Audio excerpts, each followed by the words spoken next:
하나님은 영이시니 예배하는 자가 영과 진리로 예배할지니라. 아멘.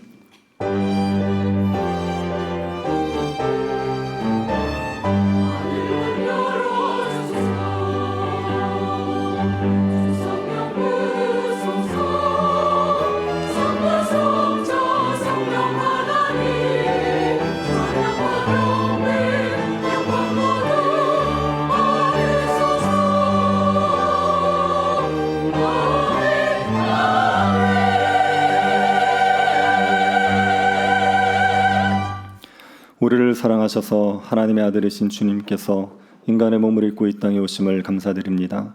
주의 오심을 기념하며 드리는 예배를 통해 주님이 영광을 거두어 주옵소서. 우리를 위해서 낮아지신 주님을 우리가 높이는 예배가 되게 하여 주옵소서. 걸어가신 예수님 이름으로 기도드립니다. 아멘.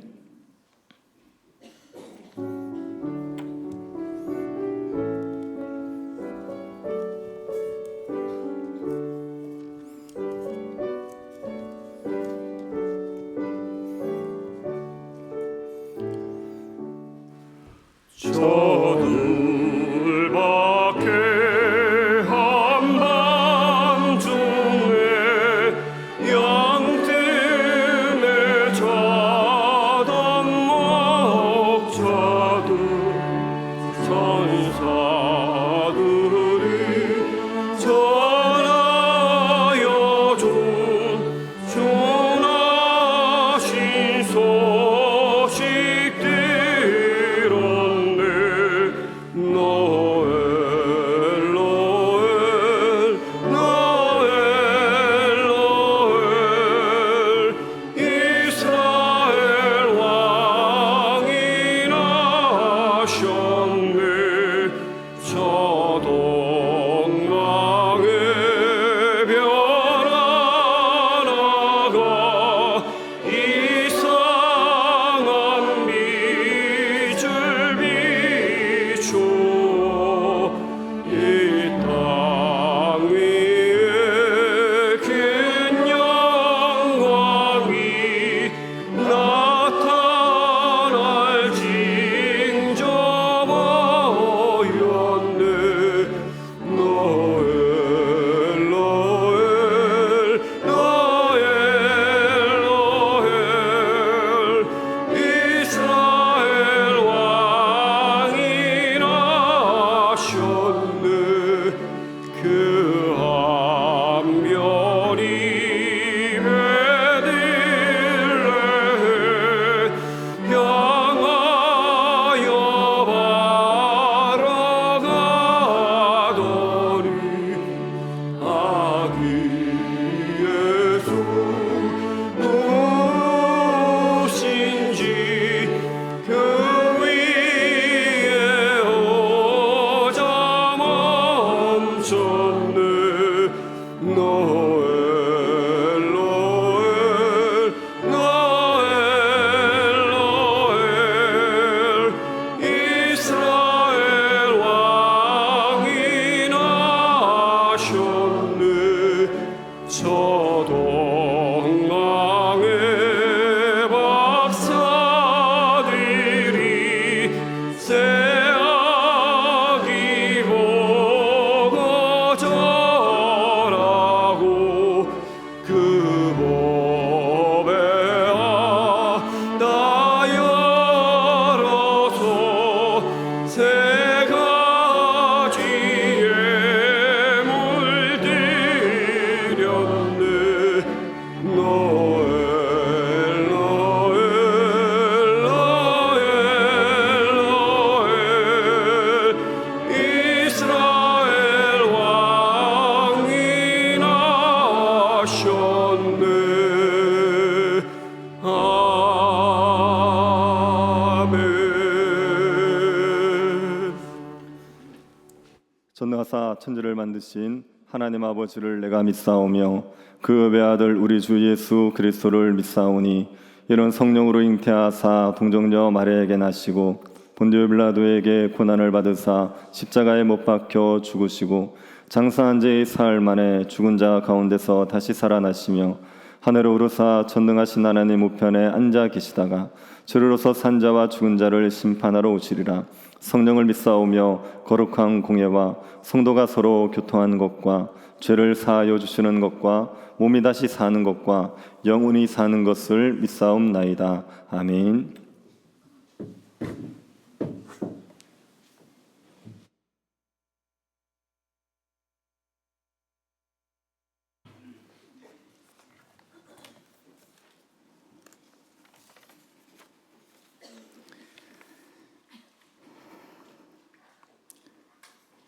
영광과 찬양을 받으시기에 합당하신 하나님, 우리를 죄와 사망에서 구원하시기 위해 하늘 영광 버리시고 인간의 몸을 입고 이 땅에 오신 예수 그리스도의 탄생을 기뻐하며 경배와 찬양을 드립니다. 성탄 예배를 통하여 주님의 크신 사랑과 은혜를 깊이 깨닫게 하시고 우리의 마음속에 기쁨이 넘치게 하옵소서. 주님께서는 높고 높은 곳에서 가장 낮은 곳에 겸손한 모습으로 오시어 세상의 권력과 부요함이 아닌 겸손과 성김을 몸소 보이시고 우리에게 사랑과 구원의 빛을 비추어 주신 그 크신 은혜에 감사드립니다. 주님, 이 성탄의 기쁨이 우리의 가정과 교회에 밝히 비추어 가정마다 주님의 평강이 임하게 하시고 가족 간 사랑이 넘치며 자녀들이 주님의 말씀 안에서 온유한 자로 자라나게 인도하여 주시옵소서. 원하옵기는 성탄의 기쁨이 우리 안에서만 머물지 않게 하시고 전쟁과 분열, 가난과 고통으로 신음하는 세상 가운데 주님의 평화가 임하며 경제적 어려움으로 힘들어하는 선교지와 미자립 교회를 위하여 오늘 우리가 드리는 기도와 나눔이 주님의 사랑을 전하는 통로가 되게 하옵소서. 오늘날 우리가 살아가는 세상은 여전히 물질과 명예를 쫓고 참된 가치를 잃어버린 채 방황하고 있지만 주님의 겸손과 사랑을 본받아 소외된 이웃과 어려운 성도들을 돌아보게 하시어 주님 기뻐하는 삶을 살아가게 하옵소서. 이곳 이천동에 새로운 교회를 세우기까지 이끌어 주시고 인도하신 모든 것이 하나님의 은혜임을 알게 하시고 주님의 몸된 교회가 이 땅에 평안을 주시기 위하여 오신 예수 그리스도를 알리고 전파하는 교회로 나아가게 하옵소서. 우리를 구원하시고 새 생명을 주신 주님, 간절히 원하옵기는 오늘 이 순간이 저희들에게는 한없이 기쁜 날이지만 이 시간을 함께하지 못하고 병상에 누워있는 한우들의 몸과 마음을 주님께서 친히 어루만져 주시어 그들에게 새 힘을 주시고 두려움과 염려가 아닌 주님의 평안과 소망으로 가득 채워 주시사 그들을 고쳐 주시며 회복의 은혜를 베풀어 주시옵소서. 이 시간 말씀을 증거하실 목사님께 성령의 능력을 더딥혀 주시고 할렐루야 성가대의 찬양과 목사님의 말씀을 통해 우리의 마음이 회복되며 은혜로 충만하게 채워지는 복된 시간 되게 하옵소서. 성도들의 가정과 삶에 주님의 평강이 가득하기를 간구하오며 만유의 왕 되신 예수 그리스도의 이름으로 기도드립니다. 아멘.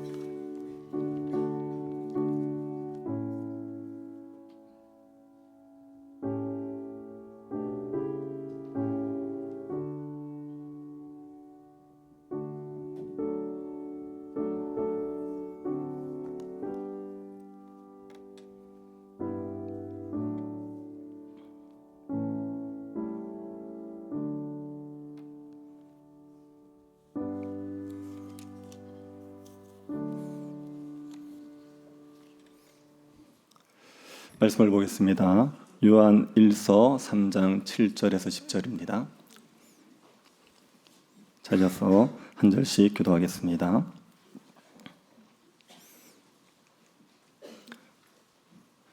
찾으셨으면 기도하겠습니다. 자녀들아 아무도 너희를 미혹하지 못하게 하라. 의를 행하는 자는 그의 의로우심과 같이 의롭고 아니 마귀는 처음부터 범죄하나 하나님의 아들이 나타나신 것은 마귀의 일을 멸하려 하심이라. 하나님께로부터 난 자마다 죄를 짓지 아니하나니 이는 하나님의 씨가 그의 속에 거함이요 그도 범죄하지 못하는 것은 하나님께로부터 났음이라.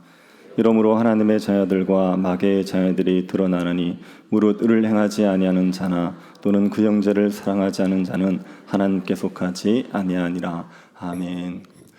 네, 성탄절 예배 우리 모였는데 옆에 있는 분하고 한번 인사하시겠습니까? 즐거운 성탄 되시기 바랍니다.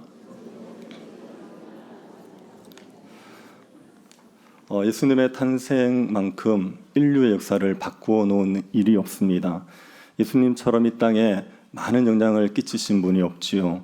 예수님이 오심으로 일어난 일들을 기록하려 그러면 정말 말 그대로 하늘을 두루마리 삼고 바다를 먹물 삼아도 다 기록할 수 없을 정도로 엄청나게 많은 일들을 행하셨습니다. 그래서 예수님의 오심을 사람들이 기념하고 있습니다. 예수님의 오심을 기념하기 위해서 많은 것들을 사람들이 하고 있습니다. 우리 연도를 통해서도 예수님의 오심을 기념하고 있죠. 우리가 BC와 AD를 나누는 게 예수님을 중심으로 나누는 거 아닙니까? 예수님이 오신 이전과 이후를 BC와 AD로 나누고 있습니다. 참고로 말씀드리면 예수님께서 오신 때가 AD 1년이 아닌 건 아시죠? 예수님의 탄생은 언제 있었는지 우리가 정확하게 알 수가 없습니다. 그 당시에 이렇게 지금처럼 행정 자료들이 잘 돼 있거나 보관이 되거나 이런 때가 아니기 때문에 예수님이 오신 것을 역사적 기록 가지고 확인할 수가 없습니다. 우리가 알 수 있는 것은 예수님이 헤롯 왕 때 태어났다는 거죠. 헤롯이 예수님이 태어났을 때 그 2살 이하의 베들레헴 아이들을 다 죽이라고 얘기하지 않았습니까? 그러니 헤롯의 통치 때 태어났다는 것은 성경을 통해서 알 수 있습니다. 헤롯이 BC 4세기에 죽습니다. 그래서 예수님의 탄생은 못해도 BC 4세기 이전이 되는 거죠.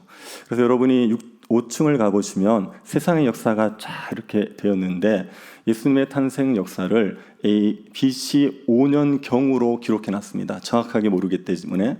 근데 이제 헤롯의 죽기 전에는 예수님이 태어나셔야 되니까 BC 5년경쯤에 됐을 거라고 우리가 추측을 하는 겁니다. 그래도 이 연도를 통해서 우리가 예수님이 오셨다. 이것들을 우리가 기억하고 있죠. 그리고 성탄절을 지키는 것도 예수님의 오심을 우리가 기념하고 있는 겁니다. 12월 25일이 예수님의 생일이 아닌 것도 아시죠? 네, 우리 아이들이 자꾸 이렇게 깜짝깜짝 놀랄 것 같은데 예수님이 언제 태어나신 날도 몰라요. 정확한 날짜를 모릅니다. 근데 이게 12월 25일로 정해진 거는 초대교회는 예수님이 잉태된 날, 마리아가 천사에게 수태고지를 받은 날을 3월 25일로 생각했습니다. 우리가 지금 쓰고 있는 달력 말고 달력이 그레고리역인데 그 이전의 달력에서는 3월 25일이 춘분이었습니다. 그래서 춘분은 해와 낮의 길이가 같아지는데 이제 낮이 길어지기 시작하는 거예요. 그러면 그때는 생명이 시작되었다 이런 의미가 부여됩니다. 그래서 예수님은 그때 잉태되지 않았을까 추측을 해서 3월 25일 날 수태고지를 받은 걸로 생각했습니다. 거기에서 9개월을 더하니까 12월 25일이 되는 거죠. 그리고 이 12월 25일이 원래 로마 사람들의 태양신을 섬기는 축제일이었습니다. 근데 이제 기독교 지도자들이 특별하게 예수님의 성탄일을 따로 만들지 말고 이 날을 그냥 성탄일로 하자. 예수님이 세상에 빛으로 오신 것 아니냐, 그분이 태양 아니시냐. 그래서 의미 부여를 해서 그 태양신의 주기를 예수님의 탄생일로 바꿨죠. 그래서 12월 25일을 우리가 지키고 있습니다. 이 성탄절을 우리가 지키는 것도 예수님의 오심을 기념하기 위한 겁니다. 성탄절이 되면 교회마다 트리를 만들지 않습니까? 트리를 만드는 것도 예수님의 오심을 기념하는 일이지요. 구세군에서는 자선 낭비를 이렇게 해서 사람들에게 모금을 하기도 합니다. 그런 것도 다 예수님의 오심을 기념하기 위한 겁니다. 그런데 우리가 예수님의 오심을 기념하는 이유는 예수님이 우리의 구주로 오셨기 때문 아닙니까? 예수님이 우리를 구원하기 위해서 오셨다는 것 때문에 이걸 기념하고 예수님의 오심을 사람들에게 널리 알리려고 하는 겁니다. 우리가 예수님의 오심을 사람들에게 가장 잘 알려줄 수 있는 방법, 우리의 구주가 이 땅에 오셨다는 것을 사람들에게 잘 드러낼 수 있는 방법은 여러분은 어떤 것이라고 생각하십니까? 우리가 이렇게 성탄절을 모여서 예배를 드리는 것 이거겠습니까? 아니면 성탄절 축하 공연을 하는 겁니까? 아니면은 우선 메시아 연주라든지 아니면은 우선 행사를 하는 것, 그런 것이 우리가 주님이 오셨음을 가장 잘 드러내는 방식이겠습니까? 예수님이 오셨다는 것, 우리의 구주로 오셨다는 것을 우리가 가장 잘 드러내는 것은 예수님이 오신 목적을 우리가 삶으로 보여주면 됩니다. 예수님이 이 땅에 왜 오셨는지를 우리의 삶을 통해 보여줄 수 있으면 예수님의 오심을 우리가 가장 잘 드러내는 거지요. 예수님은 이 땅에 왜 오셨습니까? 요한일서 3장 8절이 예수님의 오심의 목적을 우리에게 말해주고 있습니다. 3장 8절 한번 보시겠습니까? 같이 한번 읽어보겠습니다.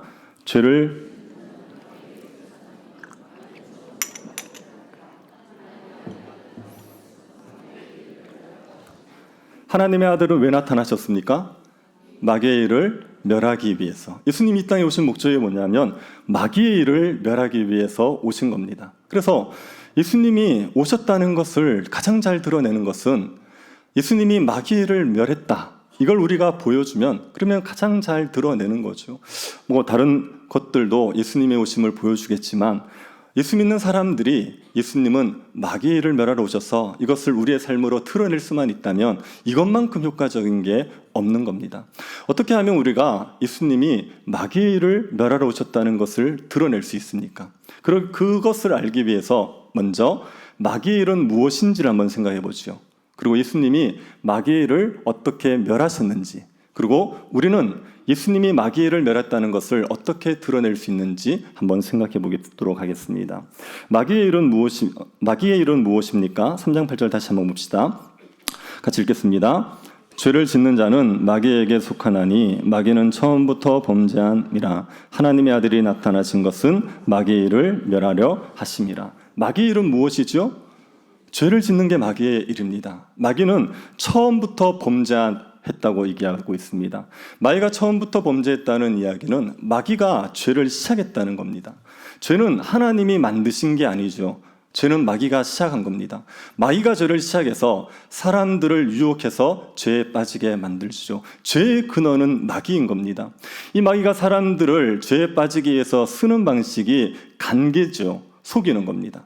아담과 하와를 속여서 죄에 빠지게 하죠. 지금도 사람들을 죄에 빠지게 하는 일을 마귀가 하고 있습니다. 사람들을 속여서. 마귀가 사람들을 속일 때 뭘 속이냐면 하나님에 대한 생각을 속여버려요. 하나님은 선하시다는 것을 믿지 못하도록 하나님이 선하지 않다고 속이는 일을 하는 겁니다. 아담과 하와가 선악과를 따먹었습니다. 선악과를 따먹을 때 그 마귀가 유혹할 때 선악과를 따먹지 말라고 한 하나님의 의도를 왜곡시켰어요. 하나님은 영생을 주기 위해서, 죽지 않게 하기 위해서 선악과를 따먹지 말라고 하셨는데, 근데 마귀는 그걸 따먹으면 하나님처럼 될 것 같아서 못 따먹게 만들었다는 겁니다. 하나님이 선하지 않다는 겁니다. 하나님 너희들의 행복을 바라시는 분 아니야, 이렇게 속이는 겁니다. 그리고 또 마귀는 하나님의 말씀이 진리가 아니라고 속입니다. 하나님은 분명히 선악과를 따먹으면 죽는다고 얘기하셨어요. 근데 마귀는 선악과를 따먹어도 죽지 않는다는 겁니다. 하나님의 말씀은 절대적인 진리가 아니야, 그렇게 속였던 겁니다. 그리고 또 마귀가 하나님에게 불순종하는 게 행복이라고 속입니다. 선악과를 따먹으면 죽는다고 얘기했는데, 근데 마귀는 아니라는 겁니다. 선악과를 따먹으면 하나님처럼 된다, 인간의 하나님처럼 된다. 하나님의 말씀에 순종해야 복을 누리는 게 아니라 하나님의 말씀에 불순종해야 복을 누린다고 속인 겁니다. 하나님의 선하심을 믿지 못하도록 속이고, 하나님의 말씀이 절대 진리라는 것을 믿지 못하도록 속이고, 불순종해야지 행복하다고 속이는 이 방식을 가지고 사람들을 타락시키는 거죠. 그래서 마귀가 옛세상을 완전히 엉망으로 만들어버렸습니다. 옛세상이라고 말하는 건 노아 홍수 이전의 세상이에요. 노아 홍수 이전의 세상을 성경에서는 옛세상, 그리고 노아 홍수 이후의 세상을 성경에서는 현세상이라고 얘기하는 겁니다. 그 옛세상을 완전히 엉망진창으로 만들었죠. 아담과 하와가 에덴 동산에서 쫓겨나고 나서 아담의 집에서 최초로 일어난 범죄가 무엇입니까? 형이 동생을 시기해서 죽여버리는 살인사건이 있어요. 형제지간에 시기해서 죽이는 일들이 벌어지게 됩니다. 그리고 가인은 하나님에게 벌을 받아서 추방이 되지요. 그 가인이 성을 쌓지 않습니까? 성을 쌓는다는 이야기가 하나님 의지하지 않고 내 힘으로 살겠다는 거예요. 하나님 없이도 내 힘으로 살 수 있다고 자기에게를 위해서 성을 쌓았습니다. 그리고 문명이 발달하니까 사람들이 거기서 타락하기 시작하는데 가인의 후손에서 대표적으로 타락한 사람으로 등장한 사람이 라멕인 겁니다. 라멕은 누가 자기에게 상처를 입히면 그 사람을 죽여버립니다. 소년이 자기에게 상처를 입혀라도 그 사람을 죽여버리는 굉장한 복수의 화신입니다. 그러면서도 하나님의 벌을 두려워하지 않습니다. 라멕이 뭐라 그럽니까? 가인을 죽이는 자는 하나님이 7배의 벌을 내릴 거야. 근데 나 라멕을 죽이면 하나님이 77배의 벌을 내릴 거야. 이렇게 얘기하는 거예요. 하나님의 앞에 그 흉악한 죄를 짓고도 자기는 하나님의 보호를 받는다는 거예요. 하나님의 벌을 두려워하지 않는 사람입니다. 이런 라멕 같은 사람들이 세상에 가득해지면서 옛 세상이 완전히 죄악으로 뒤덮여 버렸습니다. 그래서 경건한 사람들이 다 사라질 위기가 됐어요. 그때 하나님께서 노아의 가족들을 보호하시고 또 노아의 가족들을 구원하기 위해서 세상을 홍수로 쓸어버리지 않습니까? 그리고 새롭게 세상을 시작했어요. 노아의 가족들을 통하여서 새롭게 세상을, 인류를 시작하신 겁니다. 그렇다고 해서 사람들이 마귀에게 속지 않았습니까? 마귀의 일을 멈췄습니까? 여전히 사람들이 마귀의 일을 했죠. 그래서 이 현 세상에도 마귀의 일이 계속 진행되고 있는 겁니다. 사람들이 하는 마귀의 일들을 몇 가지만 말씀드리면, 첫 번째는 하나님을 멸시한다는 거예요. 사람들이 하나님을 무시합니다. 하찮게 여깁니다. 그래서 무슨 짓을 하냐 하면 우상 숭배를 하는 겁니다. 하나님이 만들어 놓은 창조물을 하나님보다 더 숭배해버리는 거예요. 하나님이 만든 세상인데 그 세상을 마치 신인 것처럼 만드는 겁니다. 나무를 신처럼, 돌을 신처럼, 그리고 자기들이 조각한 신상들을 신이라고 생각하고 섬기는 그런 짓을 하는 겁니다. 여러분, 이게 얼마나 하나님을 멸시하고 하나님을 모욕하는 일인지 모릅니다. 여러분의 남편이 여러분이 싫다고 이혼을 통보했습니다. 그래서 남편이 싫다 그래서 이혼하자 그래요. 어떤 분들은 그러면 너무 좋아하시는 분들도 있어요. 그래서 싫다고 이혼을 통보했어요. 그런데 그 남편이 다른 좋아하는 대상이 생겼다고 얘기하는데 그 대상을 보니까 누구냐면 사람이 아니라 인형이라고 쳐보시죠. 여자를 인형 모형으로 만들어 놓은 거 그게 좋다고 여러분을 버리고 그 여자를 좋아해서 간다고 쳐보십시오. 그 인형을 좋아해서 간다고 쳐보십시오. 이게 얼마나 여러분에게 모욕적입니까? 여러분보다 뛰어난 정말 괜찮은 여성을 좋아해서 여러분을 버려도 그것도 굉장히 모욕적인데, 아니 한낱 인형, 그 인형을 섬기겠다고, 그 인형을 사랑하겠다고 여러분을 버린다. 이건 여러분을 굉장히 모욕하는 거 아닙니까? 인간들이 하는 일이 그런 일이었습니다. 하나님을 버리고요, 기껏해서 섬기겠다고 하는 게 그 하나님 만든 피조세계, 나무나 돌이나 동물이나 그런 것들을 신으로 취하고 섬겨버리는 거예요. 아니, 우상을 만들어 놓고 그 우상을 섬기는 일이 얼마나 바보 같은 일입니까? 이사야 선지자가 그걸 이렇게 얘기합니다. 사람들이 산에 가서 나무를 내와요. 나무를 해서 다듬어서 신상의 묘왕을 만들어요. 그러고 나서 섬깁니다. 근데 그 나무의 나머지 부분 가지고 뭘 하죠? 땔감을 쓰는 거예요. 요리하는 데 쓰는 거예요. 똑같은 나무인데 일부는 만들어서 신상으로 만들어 놓고 섬기고, 그리고 나머지는 땔감을 쓰고 요리할 때 쓰고 그러는 겁니다. 같은 나무를 가지고. 이게 얼마나 바보 같은 짓이냐, 그렇게 얘기하는 겁니다. 마귀에게 속아버려서 사람들이 하나님을 신으로 섬기지 아니하고 우상을 신으로 섬기면서 하나님을 멸시하는 일들을 했고 지금도 하고 있는 겁니다. 그리고 또 사람들이 하나님만 무시하는 게 아니라 사람들을 무시하지요. 사람들을 다 존중하고 귀하게 여기지 않습니다. 하찮다고 생각한 사람들을 무시합니다. 고대에는 아이들에 대한 멸시가 굉장히 많았습니다. 우리는 지금 아이들을 금이야 오기하고 귀하게 여기고 있지만, 고대에는 아이들의 생명을 굉장히 하찮게 여겨서 아이들을 버리고 아이들을 죽이는 일들이 비일비재했습니다. 고대 가족의 생사의 여탈권은 가장에게 있었어요. 제가 요거를 자료에서 보다가 요건 지금 좀 회복됐으면 좋겠다. 그래서 가장에게 권한이 있어서 애를 좀 묻을 수 있으면 좋겠다. 그런 생각을 제가 개인적으로 했었습니다. 고대에는 가장에게 권한이 있어요. 그래가지고 아이가 딱 태어나면 이 아이를 죽일지 말지를 8일 안에 결정한답니다. 애가 시원찮지 않습니까? 그러면은 갖다가 버려버리는 거예요. 그런 일들이 비일비재했었습니다. 로마에서는 기형이 심한 아이가 태어나면 그 아이들은 신속하게 죽이도록, 그게 법으로 정해져 있었다고 얘기합니다. 아이의 생명을 굉장히 하찮게 여겼죠. 아이들 교육도 잘 시키지 않았습니다. 여자아이들의 경우에는 특히 교육시키지 않았죠. 그냥 밥하고 빨래하고 애 놓으면 된다고 생각하고 굉장히 방치했던 게 오래였지 않습니까? 우리나라도 오랫동안 여자아이들은 교육을 시키지 않았습니다. 그리고 지금도 아이들을 멸시하는 곳들이 얼마나 많은지 모릅니다. 하이티 같은 나라에서는 아이들을 노예로 팔아버리는 일들이 벌어집니다. 그런 노예를 레스타베크라고 부릅니다. 이 레스타베크라고 불리는 아이들이 중에 한 명이 구출을 받아가지고 자기가 겪었던 일을 이야기한 게 있어요. 그 아이가 어떤 일을 겪었냐면 주인이 그 물건을 사오라고 돈을 주고 심부름을 시킨 거예요. 그래서 가서 물건을 사러 갔다가 돈을 잃어버렸습니다. 물건을 못 사고 그냥 돌아와서 주인에게 돈을 잃었다고 얘기했어요. 그랬더니 이 주인이 아이에게 돌 2덩이를 주면서 한 손에 하나씩 들고 버쩍 손을 들고 있으래요. 그러고 나서 돌을 떨어뜨리면 너 죽인다고 얘기한 거예요. 그 다음에 아이를 채찍으로 때리는데 얼굴이고 머리고 사정없이 두들겨 팼습니다. 애가 피를 철철 흘리면서 이 돌을 못 떨어뜨리는 거예요. 그걸 떨어뜨리면 죽으니까. 그런 일을 겪었던 일이 있었다고 말하는 아이가 있었어요. 이 아이를 노예처럼 취급하고 아이를 마음대로 사고 파는, 그렇게 멸시하는 일들이 예전에도 많았고 지금도 벌어지고 있습니다. 가난하고 병든 자들을 멸시하죠. 가난하고 병든 사람들, 지금은 우리가 많이 돌보는 세상에 살고 있지만 예전에는 가난하고 병든 사람들은 다 저주를 받았거나 운명이라고 생각했습니다. 그래서 가난하고 병든 사람들 돌보지를 않았습니다. 전염병에 걸리면 가족이라도 그냥 길거리에 버려요. 살아있을 때 버려버립니다. 그러고 나서 죽으면 장사도 지내주지 않고 그냥 방치해버리는 일들이 비일비재했습니다. 가난하고 병든 사람들을 멸시하는 세상이었습니다. 여자들도 멸시하는 경우가 얼마나 많습니까? 지금도 인도 같은 경우에는 여자들을 성폭행하는 일들이 너무 많지 않습니까? 얼마 전에는 남편과 같이 길을 가고 있는 아내를 8명이 집단으로 강간한 적이 있어요. 그런 일들을 버린다는 게 얼마나 여성을 멸시하고 있는 겁니까? 사람들을 피부색 때문에 차별하기도 합니다. 흑인, 검다고, 그리고 노예처럼 취급해버리는 일들이 있지 않습니까? 또 사람들 사이에 다투고 분열하는 일들도 얼마나 많습니까? 전쟁은 마귀로 말미암아 일어나는 겁니다.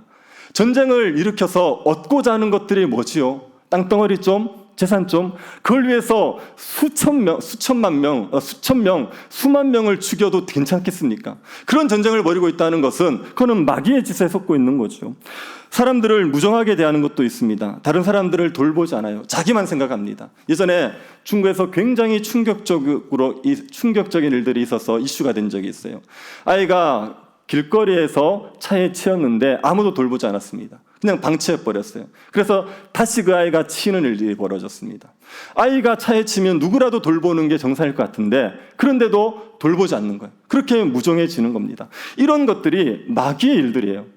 이런 마귀의 일들이 지금도 비일비재해지는 겁니다. 그래서 세상이 너무나도 잔혹해지고 세상이 너무나도 삭막해지고 말았습니다. 마귀에게 세상이 속아서 세상이 잔인하고 엉망이 된다는 걸 가장 잘 보여주는 동화책 하나가 있습니다. 우리 아이들이 많이 알고 있는 성냥팔이 소녀라는 동화. 그 동화가 이게 세상이 얼마나 잔인해졌는지, 세상이 얼마나 엉망이 되었는지를 보여주는 동화입니다. 성냥을 파는 소녀가 추운 겨울에 집에를 들어가지 못해요. 그리고 이제 성냥을 팔려고 돌아다니는 겁니다. 왜 성냥을 안 팔리는데도 못 들어가냐면 집에 들어가면 아버지가 혼을 내기 그래요. 매를 때리기 때문에 그래요. 그래서 아버지가 무서워가지고 집에 들어가지 못하고 계속 성냥을 팔러 돌아다녀요. 그러다가 신발을 잃어버립니다. 맨발로 돌아다니면서 너무 추우니까 자기가 가지고 있던 성냥을 하나 지켜요. 그때마다 자기가 가지고 싶은 것들이 환상 속에 보이는 겁니다. 첫 번째 성냥을 탁 켜니까 난로가 보여요. 두 번째 성냥을 켜니까 맛있는 음식이 보여요. 세 번째 성냥을 탁 켜니까 크리스마스 트리가 보여요. 그리고 네 번째 성냥을 탁 켜니까 자신을 돌봐줬던 할머니가 보이는 거예요. 이 아이가 가지고 싶은 거예요. 가지고 싶은 게 따뜻한 난로, 그리고 먹을 것, 그리고 크리스마스 트리가 있는 집, 그리고 자기를 돌봐주는 할머니 같은 분, 이걸 가지고 싶은 거예요. 그런 걸 가지고 싶어 하면서 그 추위 속에서 아이가 죽어버리는 거예요. 이 동화는 그 당시에 얼마나 프랑스 사회가 이게 굉장히 그 물질주의에 빠지면서 무정해졌는지를 보여주는 동화로 지어진 겁니다. 이 아이가 그 추위 속에서 추구하는 이유가 뭡니까? 아버지의 학대 때문에 그래요. 아버지가 아이가 성장을 못 팔면 못 들어오게 하는 겁니다. 그래서 성장을 팔다가 추위에 떨고 죽어가고 있는 아이를 아무도 돌보지 않는 거예요. 그렇게 무정한 세상이 되어버린 거죠. 이게 마귀가 만들어버린 세상입니다. 아주 잔인하고 아주 무정한 세상을 만들어버린 겁니다. 이런 마귀의 일을 예수님께서 멸하기 위해서, 그래서 예수님께서 이 땅에 오신 거예요. 마귀가 사람들을 속여서 온갖 마귀의 일을 하게 만드는 이 세상에 사람들이 마귀의 일을 하지 않도록 마귀의 일을 멸하게 하기 위해서 예수님께서 이 땅에 오신 겁니다. 예수님이 마귀의 일을 멸하기 위해서 무엇을 하셨습니까? 예수님이 마귀의 일을 멸하게 하기 위해서 해결하신 문제가 뭐냐면 죄의 문제입니다. 죄의 문제를 해결해야지 마귀의 일을 멸할 수가 있기 때문에 그렇습니다. 사람들이 마귀의 종이 된 이유는 다른 데 있지 않고 죄 때문에 그래요. 사람들이 죄를 지음으로 말미암아 마귀의 종이 되어버립니다. 아담과 하와가 하나님의 말씀에 순종할 때는 하나님의 백성이에요. 그런데 뱀의 유혹에 넘어가서 뱀의 말에 순종하는 순간 마귀의 종이 되어버렸습니다. 로마서에서 이걸 이렇게 얘기합니다. 너희 자신을 종으로 내어주어 누구에게 순종하든지 그 순종함을 받는 자의 종이 되는 줄을 너희가 알지 못하느냐. 혹은 죄의 종으로 사망에 이르고 혹은 순종의 종으로 의에 이르노니라. 우리가 누구에게 순종하든지 그 사람의 종인 거예요. 만약에 우리가 하나님에게 순종하면 하나님의 종이고 죄에 순종하면 죄의 종이 되는 겁니다. 아담과 하와는 죄에게 순종함으로 말미암아 죄의 종이 되어버렸죠. 죄의 종이 되었다는 이야기가 마귀의 종이 되었다는 이야기입니다. 그래서 마귀의 일을 하는 겁니다. 사람들이 죄를 지음으로 마귀의 종이 되었고 그래서 마귀의 일을 하게 되는 거죠. 그렇다면 마귀의 일을 멸하려면 그러면 사람들을 어디에서 구해내야 됩니까? 마귀의 종됨에서 구해내야 돼요. 그러려면 뭐를 제거해야 됩니까? 죄의 문제를 제거해야 돼요. 그래서 요한일서 3장 5절을 보십시오. 같이 한번 읽어보겠습니다. 그가 우리를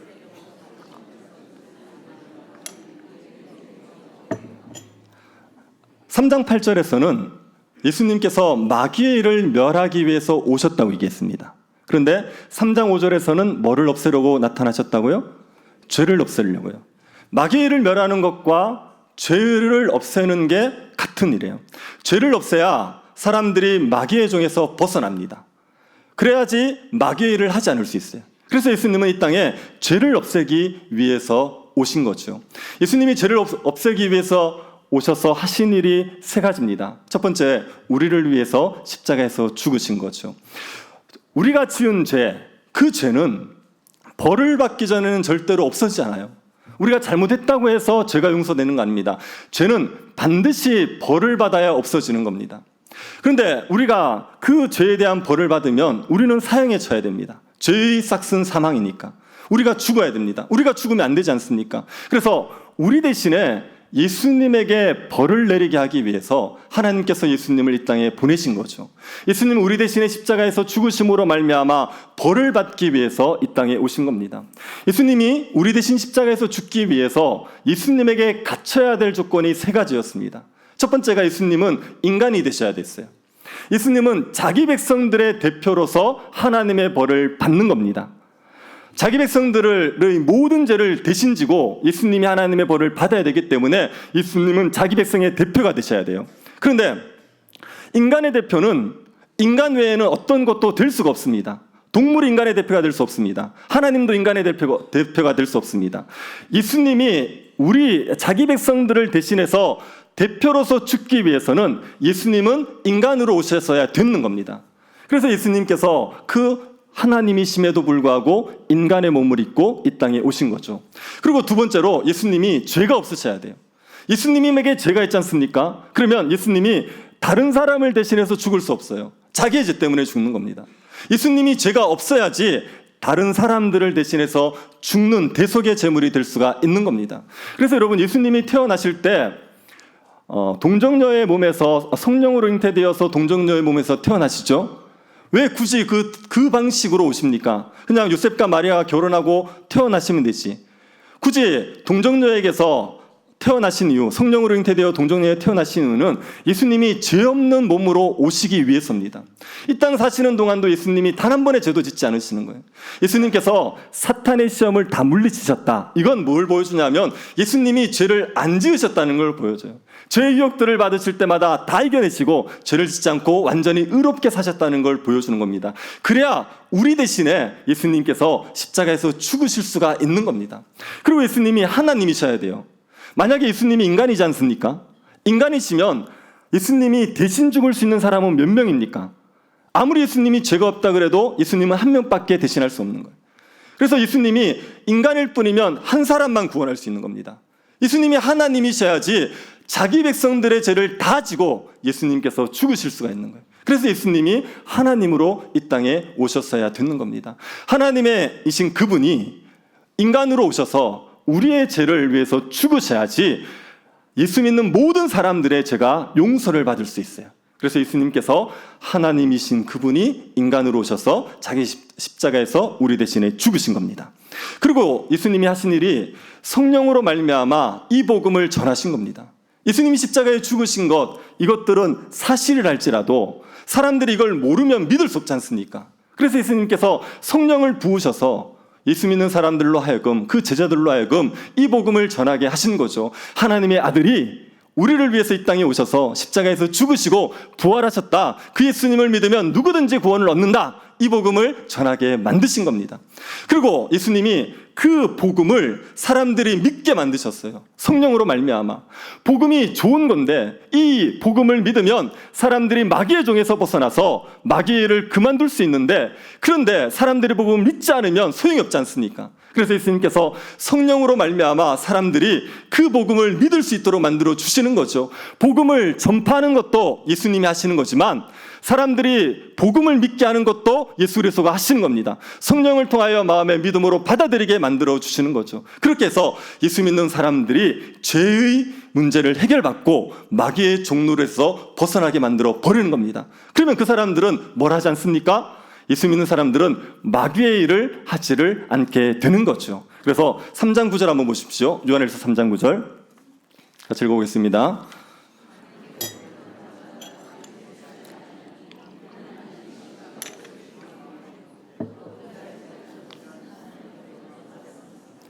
하나님께로 난 자는 뭐를 짓지 않습니까? 죄를 짓지 않죠. 이게 지금 마귀의 죄의 문제가 해결됨으로 말미암아 마귀의 종에서 벗어난 거예요. 그래서 마귀의 일을 더 이상 하지 않게 된 겁니다. 그게 죄를 짓지 않는 겁니다.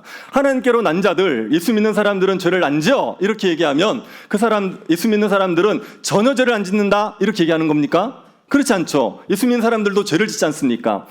예수님을 믿는 사람들, 하나님께 난 자들이 죄를 짓지 않는다는 얘기는 마귀의 지배에서 벗어났다는 얘기예요.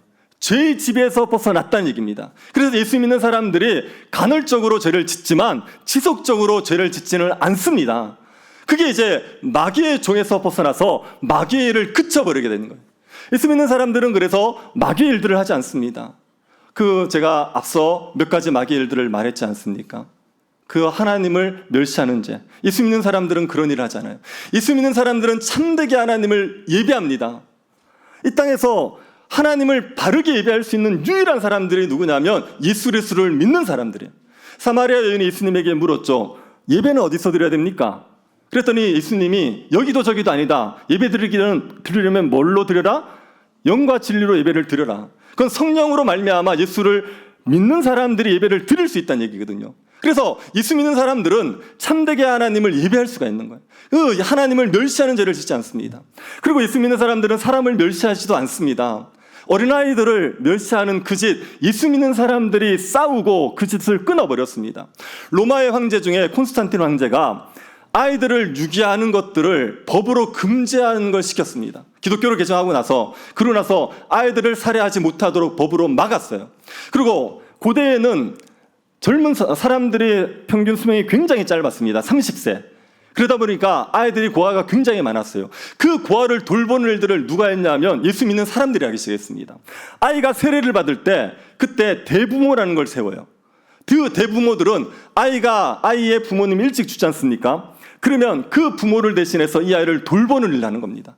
그 아이들이 방치되지 않도록 돌보는 일들을 예수 믿는 사람들이 하기를 시작했습니다. 아이들을 자꾸만 버립니다. 아이들을 교회나 수도원에 갖다 버려요. 그 아이들을 돌보겠다고 만들어진 게 고아원이었습니다. 아이들을 멸시하던 그때 예수 믿는 사람들은 아이들을 멸시하지를 않는 거예요. 요즘도 장애가 있는 아이들을 버리는 그런 경우들이 있지 않습니까? 그런데 예수 믿는 사람들은 그 장애가 있는 아이들도 하나님이 준 귀한 생명이라고 생각하고 귀하게 돌보려고 애쓰지 않습니까? 닉 부이치치라는 사람을 알지 않습니까? 그 장애가 있는데도 불구하고 얼마나 잘 키웠습니까? 그 부모들이 예수 믿는 사람들 아닙니까? 예수 믿는 사람들은 병자들을, 가난한 사람들도 멸시하지 않습니다. 이교도들이 로마 시대 때 가난한 사람들을 굉장히 무시하고 돌보지 않았습니다. 그래서 그때 기독교를 굉장히 싫어했던 율리아누스 황제라는 분이 이교의 사제들을 질책하면서 이런 말을 했습니다. 우리 사제들이 빈민을 무시하고 관가할 때 때마침 불경한 갈릴리파가 이를 보고 헌신적으로 자선을 베풀었다. 불경한 갈릴리파는 자기네 빈민만 아니라 우리의 빈민도 거두고 있다. 다들 보다시피 우리는 우리 편 사람들조차 돕지 않고 있다. 이교도들은 자기들의 같은 종교를 믿는 사람들도 돌보지 않는 거예요. 가난한 사람들을. 그런데 기독교인들이 그 이교도들의 빈민들까지도 돌보는 일들을 했던 겁니다. 가난한 사람들을 돌보는 일들도 기독교인들이 했습니다. 병든 사람들을 돌보는 일들도 기독교인들이 했습니다. 로마의 마르쿠스 아우렐리우스 황제 때 천연두가 돌았어요. 그래서 병든 사람들을 그 이교도들이 다 길거리에 버렸죠. 그 상황 속에서 기독교인들은 환자들을 돌보는 겁니다. 환자들을 돌보다가 질병에 옮을 수도 있는데 그런데도 불구하고 환자들을 돌보는 거예요. 그리고 환자들을 돌보다가 병에 걸리면 그러면 천국의 소망 가지고 잠잠히 죽음을 맞이했다고 말하는 겁니다. 장앙리 둔왕이라는 사람이 그리스도인입니다. 이 사람이 적십자사를 만들었어요. 그리고 또 루터교의 목사인 테오도르 플라이트너라는 목사님이 계세요. 이분이 평민들의 여성들을 훈련시킵니다. 의료 훈련을 시켜요. 그리고 그 의료 여성들로 하여금 병자들을 돌보게 만듭니다. 이게 간호사의 시초가 되어졌습니다. 기독교인들은 감옥에 갇힌 자를 돌보는 일도 했었습니다. 에도피아가 공산 정권 하에 있을 때 그때 기독교 지도자들이 굉장히 감옥에 많이 갇혔습니다. 근데 그 감옥이 너무나도 연약해서 감옥에 들어가면 사람들이 제대로 먹지를 못하는 거예요. 근데 기독교인들이 감옥에 갇히면 그 기독교인만 아니라 그 주변에 있던 죄수들까지도 배부르게 먹었어요. 이유가 뭐냐면 다른 기독교인들이 그 감옥에 갇힌 기독교인들에게 먹을 걸 주는데 풍족하게 주는 거예요. 그래서 다른 죄수들과 나눠 먹을 수 있도록. 그래서 그 당시에 에디오피아 감옥의 죄수들의 기도 제목 중에 하나가 이겁니다. 우리 감방에도 그리스도인을 보내주십시오. 이건 주님이 들어야 됩니까? 말아야 됩니까? 그렇게 얘기할 정도로 그리스도인들이 오면 옆에 있는 사람들도 같이 먹을 수 있는 거예요. 기독교인들이 그렇게 죄수들도 돌보는 일을 했죠. 기독교인들이 사람들을 멸시하는 일들과 싸운 거예요. 사람들을 약하다고 사람들의 그 외적인 조건 때문에 무시하고 멸시하던 그 풍조와 싸워서 그 마귀적과 싸워서 그것을 거슬리기를 힘썼던 사람들이 기독교인입니다. 기독교인들은 분쟁하지도 않았습니다. 원수하고도 다투지 않고 원수도 사랑하기를 애썼던 사람들이 기독교입니다. 아미시 공동체라고 기독교 공동체가 있습니다. 이 사람들이 오래전에 미국에 굉장히 충격을 주는 일을 했습니다. 그 아미시 공동체의 아이들이 다니는 학교에 총기 남사범이 와서 아이들을 5명을 총으로 사살한 일이 있었어요. 그리고 자기도 자살을 해버렸습니다. 근데 아미시 공동체 사람들이 그 즉시 그 일이 일어나서 곧바로 그 총기 난사범을 용서했습니다. 그리고 그 가족을 돕기 위한 기금을 만들었어요. 그 총기 난사범의 장례식에 참석해서 가족들을 위로하는 일도 있었습니다. 이걸 보고 미국 사회가 굉장히 충격을 받았죠. 기독교인들이 원수들과도 싸우지 않으려고 그래요. 원수들과도 한번 화평하려고 하고 원수들도 사랑하려고 애쓰게 되는 겁니다. 다른 사람들을 이렇게 사랑해 주려고 하는 일들, 이게요 마귀의 일에서 벗어난 기독교인들의 삶의 모습이었습니다. 예수님께서 이런 공동체, 이런 사람들을 만들어내기 위해서 이 땅에 오신 거고, 그래서 십자가에서 죽으심으로 말미암아 이런 사람들을 만들어낸 겁니다. 기독교인들을 만들어냈죠. 마귀의 일을 그치는, 마귀의 일을 하지 않고 예수 그리스도를 따라서 서로를 사랑하는 그런 기독교인들을 만들어내는 일을 하신 겁니다. 그 일을 위해서 예수님께서 이 땅에 오셨던 겁니다. 자, 그러면 우리가 예수 그리스도의 오심을 우리가 가장 잘 드러내주는 방식은 무엇이겠습니까? 여러분, 어떻게 하면 우리가 그리스도께서 이 땅에 오셨다, 예수 그리스도께서 구주로서 이 땅에 오셨다는 걸 우리가 가장 잘 보여줄 수가 있겠습니까? 우리가 주님처럼 서로를 사랑하면, 그러면 우리가 구주가 오셨다는 것을 보여줄 수가 있는 겁니다. 마귀의 일을 그치고요, 미워하고 다투고 분열하고 움켜쥐고 욕심내고 이런 일들을 그쳐버리고 우리가 다른 사람을 사랑하기를 애쓰게 되면, 그러면 예수 그리스도가 오셨다는 것, 우리의 구주가 오셨다는 것을 사람들에게 잘 보여줄 수 있게 되는 겁니다. 여러분이 크리스마스를 맞아서 예수 그리스도 오심을 기뻐하고 그리스도의 오심을 전하고 싶으면 여러분이 어떤 조건의 사람이든지 사랑하려고 애쓰시면 됩니다. 여러분이 정말 예수 그리스도를 믿으심으로 말미암아 그 마귀의 종노릇에서 벗어나서 여러분이 마귀를 그쳤다는 것을 여러분의 삶으로 보여주시는 방식은 여러분의 마음에 들지 않는 사람이라도 여러분이 사랑하려고 애쓰는 것, 그런 사람이라도 여러분이 사랑하려고 품는 것, 그게 여러분이 그리스도를 드러내는 가장 효과적인 방식입니다. 우리가 좋아하는 사람들은 한정되어 있습니다. 우리는 어떤 사람들을 좋아하냐면 신실한 사람들을 좋아합니다. 우리는 괜찮은 사람들을 좋아합니다. 그런데 그런 사람만 좋아하지 말고 연약한 사람들 있지 않습니까? 정말 연약하여서 제대로 해야 될 것들을 하지 못하는 그런 사람들, 경건치 못하는 사람들 있지 않습니까? 하나님을 제대로 섬기지 않는 사람들, 죄인들 있지 않습니까? 원수들 있지 않습니까? 우리가 그런 사람들도 사랑하려고 애쓰면 그게 그리스도를 드러내는 가장 효과적인 방식이 되는 겁니다. 여러분의 가족들부터, 여러분의 마음에 들지 않는 가족, 여러분의 남편이 마음에 들지 않더라도 사랑하려고 애쓰고, 여러분의 아내가 마음에 들지 않더라도 사랑하려고 애쓰면서, 자녀들이 연약하고 부족하더라도 사랑하려고 애쓰고 살아가면 그게 그리스도께서 우리의 구주로 오셨다는 것을 가장 잘 드러내는 방식인 겁니다. 그러니 여러분의 주위에 참 연약하고 경건치 않고 죄인이고 원수된 사람들, 그런 사람들도 사랑하려고 애쓰면서 살아가십시오. 마귀의 일을 주님이 그쳤다는 걸 가장 확실하게 보여주는 방식, 가장 명확하게 보여주는 방식은 우리가 우리의 주위의 모든 사람들을 사랑하려고 애쓰면서 살아가는 것, 그것이 주님이 이 땅에 오셨다는 것을 가장 잘 드러내 줄 수 있는 방식입니다. 그럼 우리 교회 표 중에 세 번째가 뭔지 아십니까? 우리 교회 비전을 아시죠? 예수만 자랑하는 물든 동산 같은 교회, 이게 우리 교회의 비전입니다. 그리고 세 가지 표가 있지 않습니까? 그 세 번째가 줄인 자에게 만족해 주는 교회, 이게 우리 교회의 세 번째 표입니다. 이거는 우리가 생각하는 줄인 자는요, 착하게 살다가 줄인 사람들만을 얘기하지 않습니다. 줄인 사람들 중에 착하게 살다가 줄인 사람이 얼마나 되겠습니까? 연약해서, 경건하지 못해서, 죄인이어서 줄인 자들이 대부분 아니겠습니까? 그런 자라도 오면 우리가 사랑해주고 품어주는 것, 그게 우리가 예수 그리스도로 말미암아 우리가 마귀의 종에서 벗어났다는 것을 보여주는 가장 좋은 방식이죠. 그래서 우리가 줄인 자들, 어떤 이유로 줄인 자들인지 간에 그런 자들을 우리가 사랑해 주려고 최선을 다하는, 그러므로 말미암아 구주가 이 땅에 오셨다는 것, 그리고 주님이 마귀를 멸하러 오셨다는 것을 잘 보여줄 수 있는 그런 성도들, 그런 교회 될 수 있기를 간절히 바랍니다. 자비하신 하나님, 우리에게 은혜를 내리워 주셔서 감사드립니다. 마귀의 일을 하고 살던 저희들을 예수 그리스도로 말미암아 구원하여 주셔서 죄를 짓지 않는 백성들로 우리를 삼아주신 것을 감사드립니다.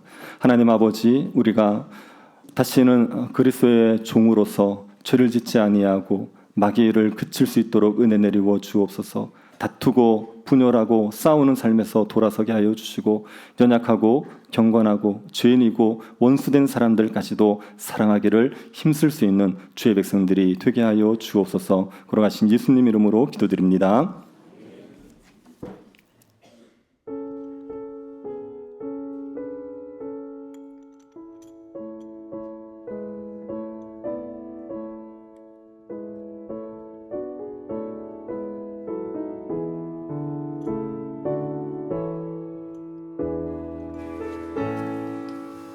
참 반가운 성도여, 다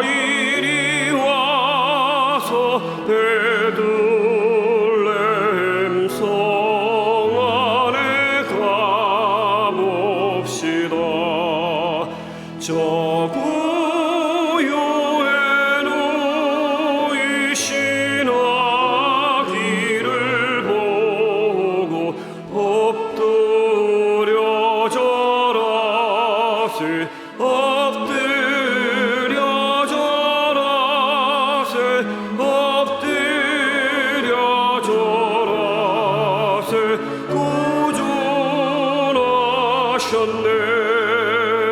저 천사여 찬송을 높이 불러서 이 광활한 전지에 올리어라. 주 하나님 앞에는 영광을 돌려 엎드려 절하세 엎드려 절하세 엎드려 절하세 구준하셨네. 이 세상에 주께서 탄생할 때에 참신과 참 사람이 되시려고 저 동정녀 몸에서 나시었으니 엎드려 절하세 엎드려 절하세 엎드려 절하세 구준하셨네. 여호와의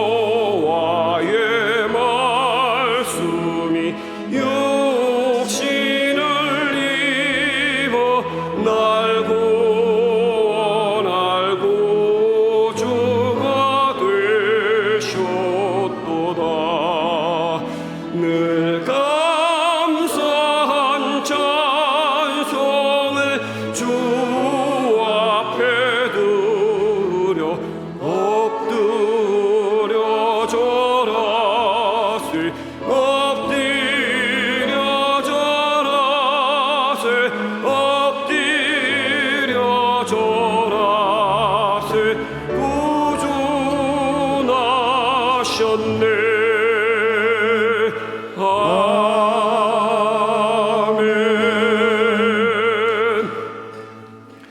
평화를 알지 못했던 세상에 주께서 오셔서 평화를 주심을 감사드립니다. 주의 오심을 감사함으로 드리는 모든 예물들을 주님께서 기쁘게 받아 주옵소서. 드려진 예물들이 가난하고 소외된 영혼들을 돌보는 일에 합당하게 쓰여질 수 있도록 은혜 베풀어 주옵소서. 우리 교회를 주께서 풍성한 은혜로 채워주심을 감사드립니다. 주께서 주신 은혜로 줄인 자들을 만족해 하는 교회가 되게 하여 주옵소서. 영혼의 굶주림으로 시달리는 영혼들을 생명의 떡이신 예수 그리스도로 먹이는 교회가 되게 하여 주옵소서. 먹을 것과 입을 것이 없는 영혼들에게 먹을 것과 입을 것을 나눠주는 교회 되게 하여 주옵소서. 사랑에 목마른 영혼들을 사랑하여 주는 교회가 될 수 있도록 은혜 베풀어 주옵소서. 굶주린 우리를 배부르게 하신 주님의 은혜로 줄인 자들을 먹이는 일에 힘쓰는 교회 됨으로 그리스도를 드러낼 수 있도록 은혜 허락하여 주옵소서. 걸어가신 예수님 이름으로 기도드립니다.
이스라엘의 수많은 백성들은 그들의 메시아가 오시기만을 오랫동안 갈망해 왔습니다. 그들은 영광과 위엄으로 통치하러 오실 왕에 대해 예언자들의 놀라운 예언의 말씀을 들어왔습니다. 그들의 평화와 사랑과 구원의 꿈을 이루어줄 왕자를, 기쁨으로 그 일들을 이루어 주실 그분의 오심을 보게 될 것이라는 이 약속의 말씀을 굳게 믿어왔습니다.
흑암에 행하던 백성들이 큰 빛을 보고 사망의 그늘진 땅에 거하던 자들에게 빛이 비치도다. 한 아기가 우리에게 낳고 한 아들을 우리에게 주신 바 되었는데 그 어깨에는 정사를 메었고 그 이름은 기묘자라 모사라 전능하신 하나님이라 영존하시는 아버지라 평화의 왕자라 할 것이니라.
말씀이 육신이 되어 우리 가운데 거하심에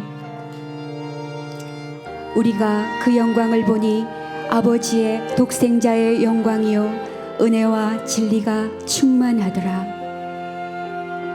이렇듯 주님 안에서의 삶이 모든 것을 가져왔으며 이 삶이 온 인류에게 빛을 주었습니다.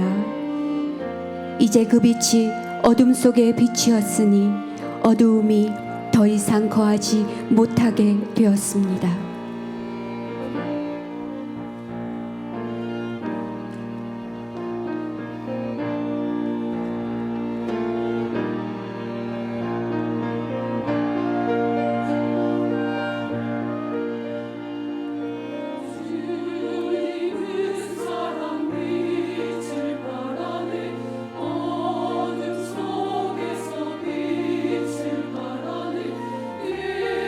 세상에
네, 귀한 찬양 감사드립니다.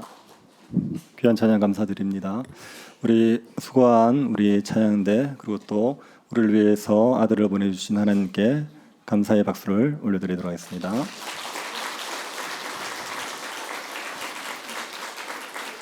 네, 기쁜 소식 한 가지 알려드리겠습니다. 교회에서 빵을 준비했습니다. 다른 데는 주는데 왜 우리는 안 주냐고 항의가 자꾸 있어서 빵을 준비했습니다. 네, 그리고 오늘 또 하나의 기쁜 소식은 수요 예배가 없습니다. 네, 광고 2가지고요. 네, 다른 광고는 없습니다. 옆에 있는 분하고 한번 마지막으로 인사합시다. 메리 크리스마스. 네, 주기도문송 찬송하겠습니다.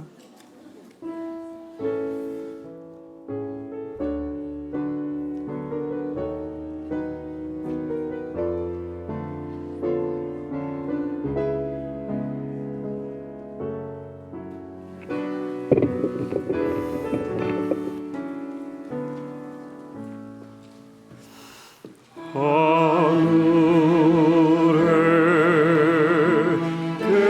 계신 아버지 이름 거룩하사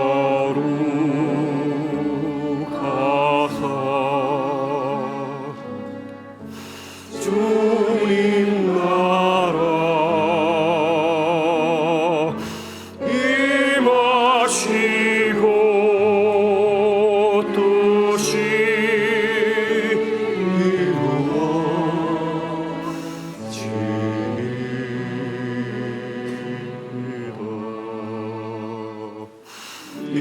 일용할 양식 주시고 우리들의 근죄 다 용서하시고 또 시험에 들게 마시고 악에서 구원하소서. 내게 주의 나라 주의 권세 주의 영광 영원히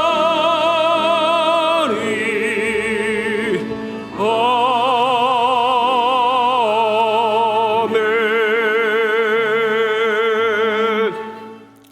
지금은 우리 주 예수 그리스도의 은혜와 하나님의 사랑과 성령의 교통 위로하심이 사랑하는 죄 백성들 머리 위에 지금으로부터 영원토록 함께 있을지어다.